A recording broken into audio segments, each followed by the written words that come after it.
Bom dia, povo. Tudo Boa bom com vocês? noite. Pode ser boa tarde também, né? Se apresenta aí, cara, que você é novo por aqui.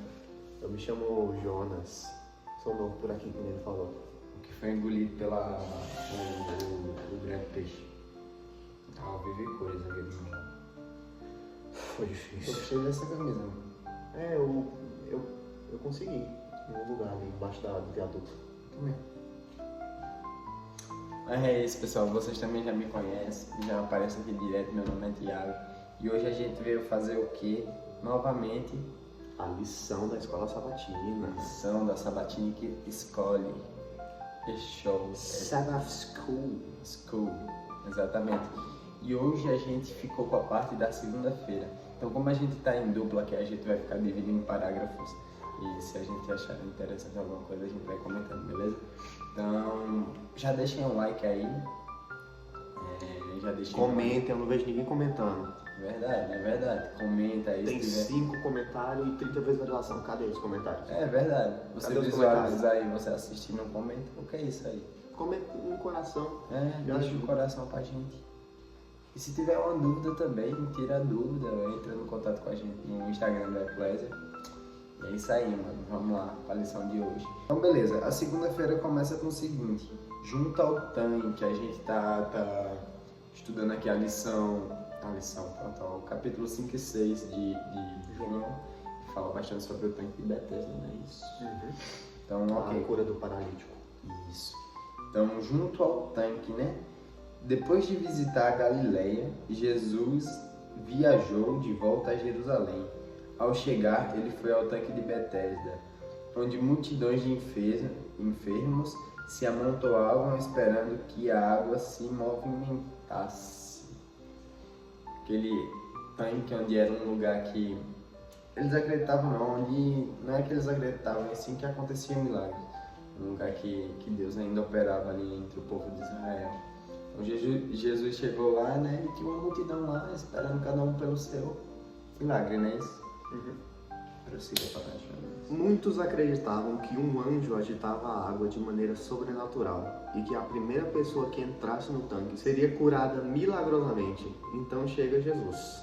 Então, eles acreditavam, né, que a mão de Deus ainda operava lá, né, que operava milagres e tal, tudo mais. Então, foi lá e chegou quem? Chegou Jesus. O que será que aconteceu quando Jesus chegou? Ele conhecia a situação de cada pessoa e foi atraído pelo caso de um sofrimento extremo. O homem que estava naquela situação havia 38 anos sem nenhum amigo que o ajudasse ao chegar no tanque a tempo. No verso 7 diz isso, né? Então Jesus, ele sabia a situação, ele sabia o que cada um precisava, mas ele se sentiu atraído, ele foi atraído por um cara que tinha 38 anos, que estava naquela situação e que não tinha nenhum amigo ou parente para levar ele até o tanque. É o que estava lá há mais tempo. O paralítico, né? Então lê pra nós aí, Jonas. Aproximando-se dele, Jesus fez uma pergunta e depois deu uma ordem. Apesar da incapacidade do homem, ele creu na palavra de Jesus, foi curado e seguiu suas instruções. Então, por mais que ele fosse incapaz, né, por mais que ele tivesse uma doença física, ele teve fé para crer no que Jesus falou, no que Jesus disse. Então, como diz aí, ele creu na palavra de Jesus. E a partir da crença dele, a partir da fé dele, ele foi curado. Muitas das vezes a gente lê bastante a Bíblia, mas a gente leva essas histórias como se fossem só histórias, como se não pudessem acontecer com a gente também. Então, se a gente crê na palavra de Deus, se a gente crê na palavra de Jesus, esses milagres podem acontecer em nossa vida também. Eu acho muito interessante. Às vezes a gente bota na cabeça que tudo que aconteceu na Bíblia aconteceu mesmo, tá lá no passado. Mas que não pode acontecer hoje. A gente coloca essa barreira na nossa cabeça, mas pode sim acontecer hoje. Quem disse que não pode? Exatamente. Olha que interessante. É interessante que somente após o milagre ser realizado, que João observa que isso ocorreu no sábado. Eita.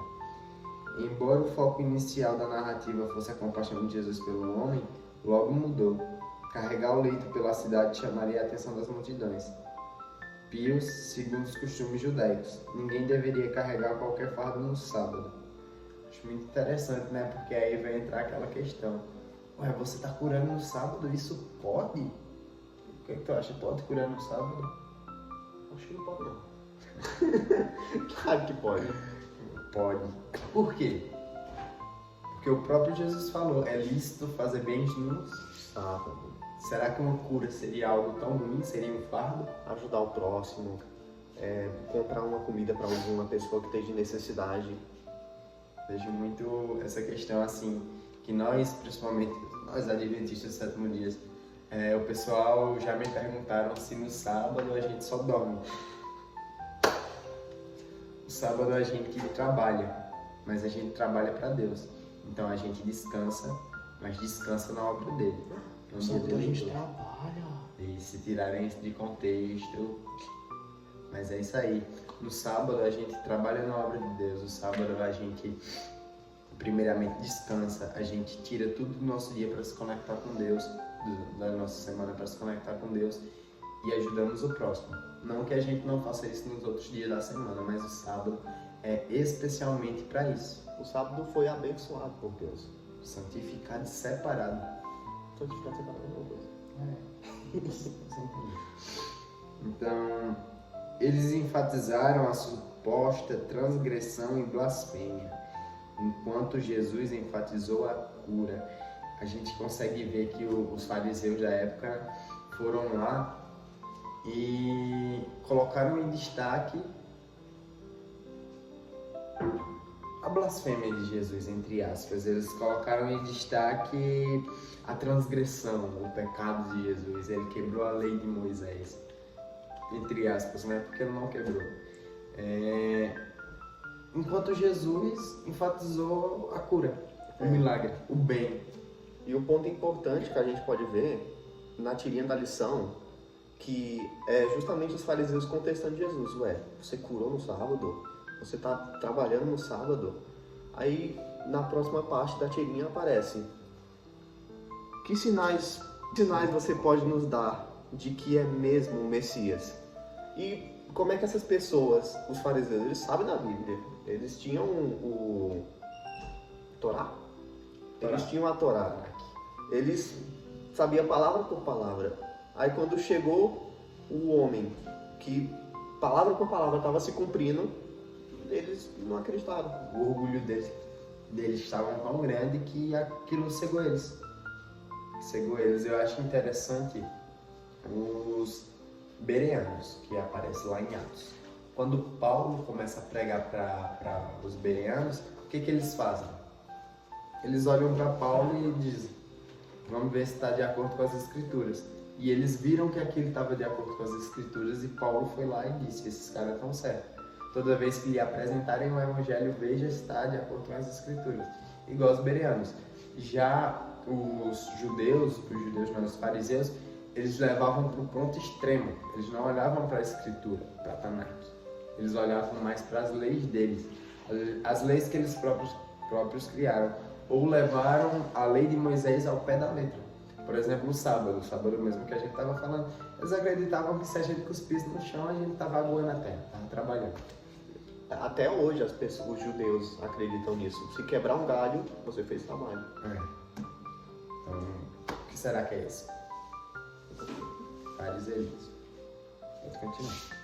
Jesus lhes respondeu com uma defesa sistemática do seu ministério, mostrando como tudo o que ele fazia dependia do seu relacionamento íntimo com o Pai. Jesus assumiu a responsabilidade por duas atividades que são exclusivas de Deus: dar vida e julgar. Somente Deus pode conceder vida. Somente Ele é o juiz de toda a terra. Interessante, né? Porque isso é o que os fariseus não podem fazer. Isso é o que ninguém pode fazer, nem eu, nem você. Você não dá vida a algo.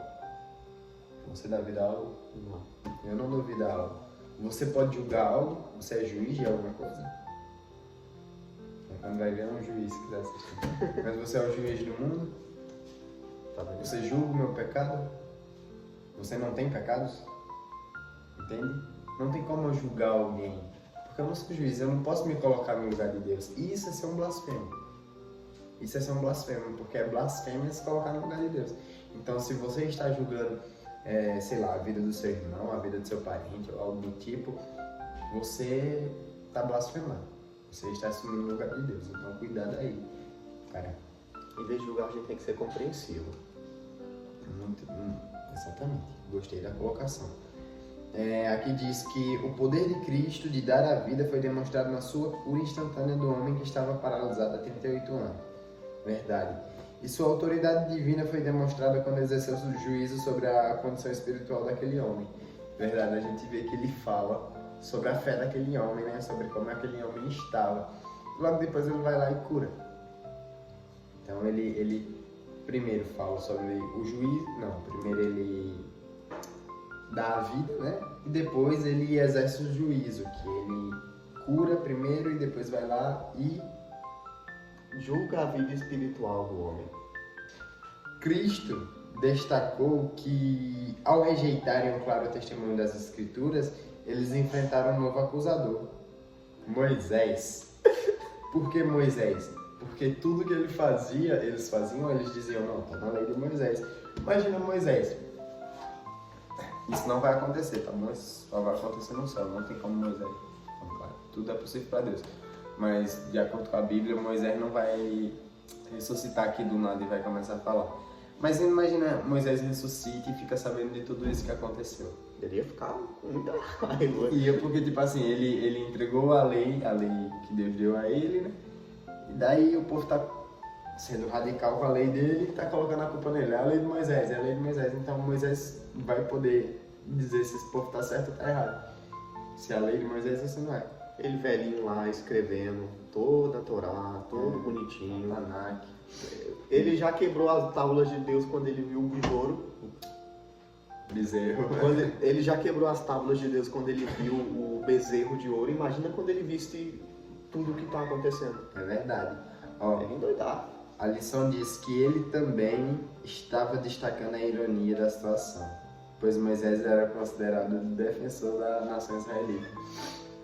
Então Jesus ele usou da ironia, né? Tipo, vocês têm outro julgador também, o próprio Moisés. Eu falo um tanto da lei dele que o cara vai julgar vocês. É o pai de vocês. Vocês veem aí o próprio Jesus usando a ironia. Mas agora os próprios escritos deles os acusavam. E se a gente for analisar os escritos de Moisés, estavam condenando o que os judeus faziam. Estavam condenando. Então, se a gente for ver o que Moisés realmente quis passar com toda a lei, não eram os que os judeus mostravam para o mundo. Os fariseus não mostravam para o mundo, os mestres da lei.